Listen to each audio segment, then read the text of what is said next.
आइए जानते हैं आज की कुछ अंतर्राष्ट्रीय खबरों को। पहले एक नजर आज की हेडलाइंस पर। नो लव एंगल, अंजू के पाकिस्तानी दोस्त ने पुलिस को दिए एफिडेविट। फोटो वीडियो मिट्टी के सैंपल, ज्ञानवापी का सर्वे करने पहुंची एएसआई की टीम ने 4 घंटे में क्या खंगाला।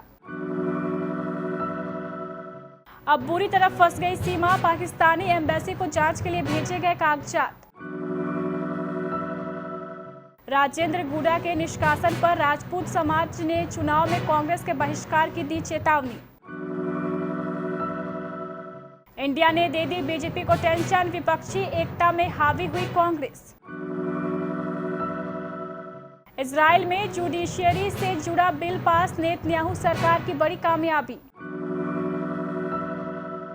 उत्तर कोरिया ने संदिग्ध बैलिस्टिक मिसाइल की लॉन्च, जापान का दावा। शेयर बाजार में जल्द लागू होगा इंस्टेंट ट्रांजैक्शन का नियम, सेबी चेयरपर्सन ने दिए संकेत। बेटी को बारबी दिखाने ले गई थी जूही परमार, 10-15 मिनट बाद ही बीच में फिल्म छोड़कर भागी एक्ट्रेस। और बारिश ने भारत की क्लीन स्वीप की उम्मीदों पर फेरा पानी। राजस्थान के भिवाड़ी से पाकिस्तान पहुंची अंजू का मामला सुर्खियों में छाया हुआ है।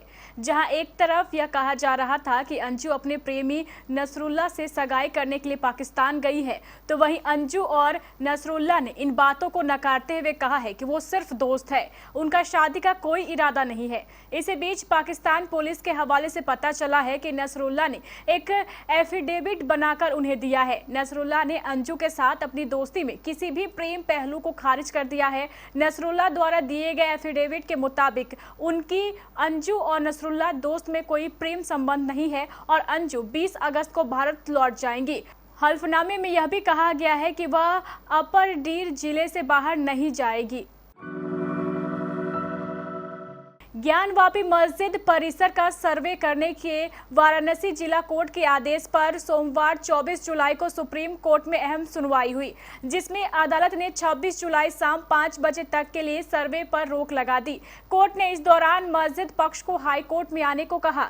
सुप्रीम कोर्ट ने मस्जिद का प्रबंधन करने वाली अंजुमन इस्लामिया कमेटी की याचिका पर यह आदेश दिया, लेकिन इससे पहले भारतीय पुरातत्व सर्वेक्षण की एक टीम करीब 4 घंटे तक मस्जिद का सर्वे कर चुकी थी।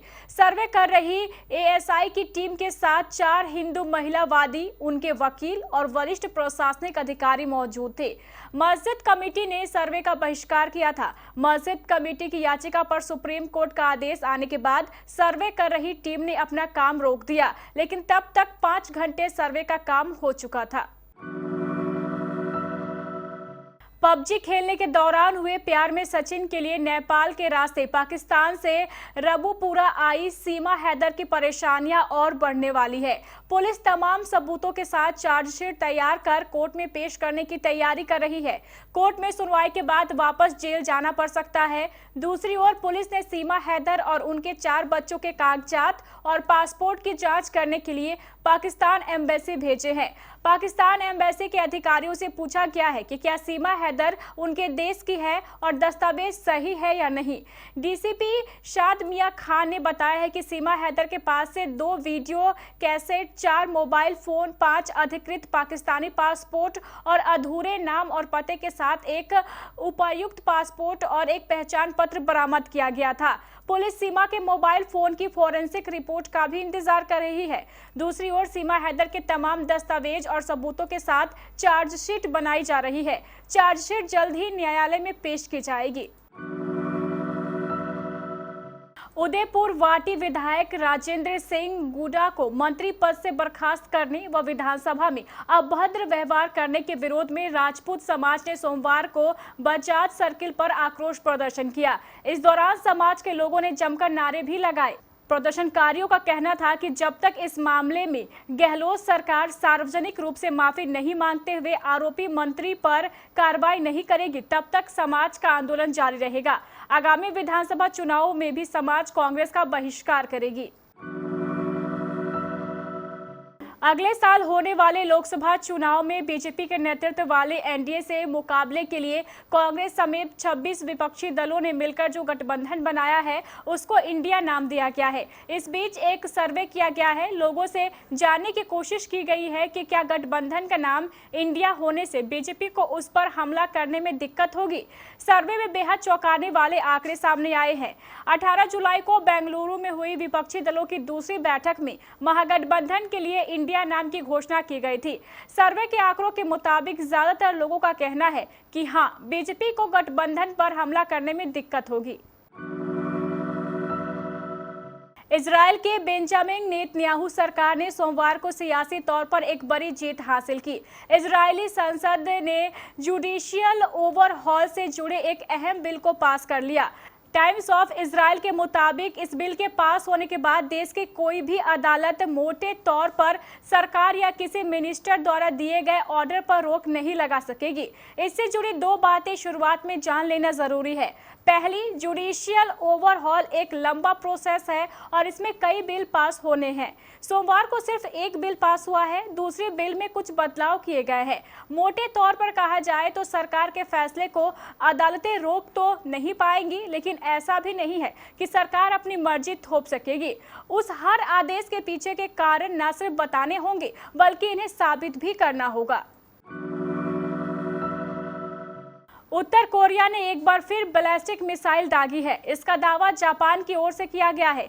जापान के पीएम कार्यालय ने ट्वीट किया, उत्तर कोरिया ने एक संदिग्ध बैलिस्टिक मिसाइल लॉन्च की है। इसके अलावा रॉयटर्स के रिपोर्ट के मुताबिक दक्षिण कोरिया की योनहाप समाचार एजेंसी ने मंगलवार को अपनी सेना के हवाले से खबर दी थी कि उत्तर कोरिया ने अपने पूर्वी तट के पास समुद्र में एक बैलिस्टिक मिसाइल दागी।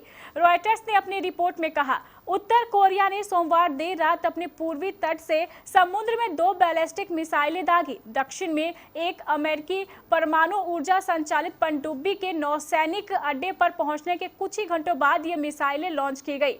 जापान के रक्षा मंत्रालय ने भी बताया है कि उत्तर कोरिया द्वारा एक बैलिस्टिक मिसाइल का प्रक्षेप किया जा सकता है। जापानी मीडिया ने जापानी सरकार के एक सूत्र का हवाला देते हुए कहा कि हो सकता है कि कई मिसाइलें लॉन्च की गई हों।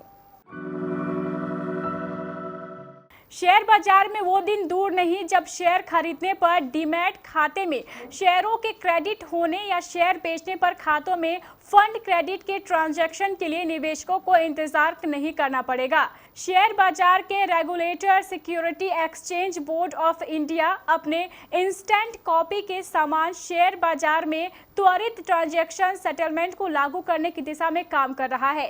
सेबी चेयरपर्सन माधवी पुरी बूच ने इस बात की जानकारी दी। उन्होंने कहा है कि शेयर बाजार में इंस्टेंट सेटलमेंट ट्रांजैक्शन अब दूर नहीं है। माधवी पुरी बूच ने कहा है कि ट्रांजैक्शन सेटलमेंट के समय सीमा में सुधार लाने के लक्ष्य को हासिल करने के लिए सेबी अलग अलग पार्टियों के साथ बातचीत कर रही है। सेबी चीफ ने कहा है कि एएसबीए के जरिए 4 दिनों के लिए 6 लाख करोड़ रुपए पैसा रूट हो सकता है। इससे निवेशकों को सालाना 260 करोड़ रुपए की बचत हो रही है। मार्गेट रॉबी और रयान गोसलिंग स्टार बारबी 21 जुलाई 2023 को सिनेमाघरों में रिलीज हुई थी और दुनिया भर में इसकी चर्चा हो रही है। बारबी की खूबसूरत दुनिया पर बेस्ड इस फिल्म ने भारत में भी धमाल मचाया हुआ है। कई फेमस सेलेब्स भी अपने प्यारे बच्चों को उनकी फेवरेट बारबी दिखाने के लिए सिनेमाघरों में स्पॉट हुए। टीवी एक्ट्रेस जूही परमार भी अपनी 10 साल की बेटी समारा के साथ बारबी देखने मूवी डेट पर गई थी। हालांकि फिल्म पर कुमकुम भाग्य एक्ट्रेस का रिएक्शन दूसरों से अलग था।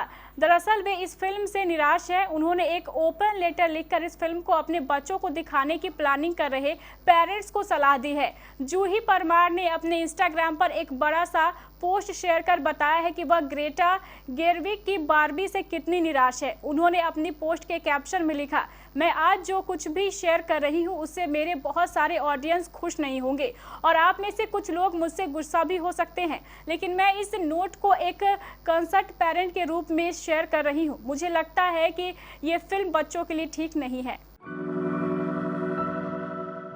भारत और वेस्टइंडीज के बीच दूसरा और अंतिम टेस्ट मैच 5वें दिन का खेल बारिश की भेंट चढ़ जाने के कारण ड्रॉ पर समाप्त हुआ। टीम इंडिया ने इस तरह से 2 मैचों की सीरीज 1-0 से जीती, लेकिन बारिश ने उनकी क्लीन स्वीप करके विश्व टेस्ट चैंपियनशिप के तीसरे चक्र के लिए कुछ महत्वपूर्ण अंक जुटाने की उम्मीदों पर पानी फेर दिया। WTC के पहले 2 चक्र में फाइनल में पहुंचने वाले भारत ने डोमिनिका में खेला गया पहला टेस्ट मैच की पारी और 141 रन से जीतकर नए चक्र की शानदार शुरुआत की थी। दूसरे टेस्ट मैच के 5वें और अंतिम दिन सुबह से ही मूसलाधार बारिश होती रही, जिसके कारण खिलाड़ियों को ड्रेसिंग रूम में ही समय बिताना पड़ा। लंच के निर्धारित समय से कुछ देर पहले बारिश रुक गई और बादल भी छट गए, जिसके बाद अंपायरों ने भारतीय समय अनुसार 11:10 पर खेल शुरू करने की घोषणा की। तो ये थी हमारी कुछ अंतर्राष्ट्रीय खबरें। चलेंगे प्राइम स्टूडियो।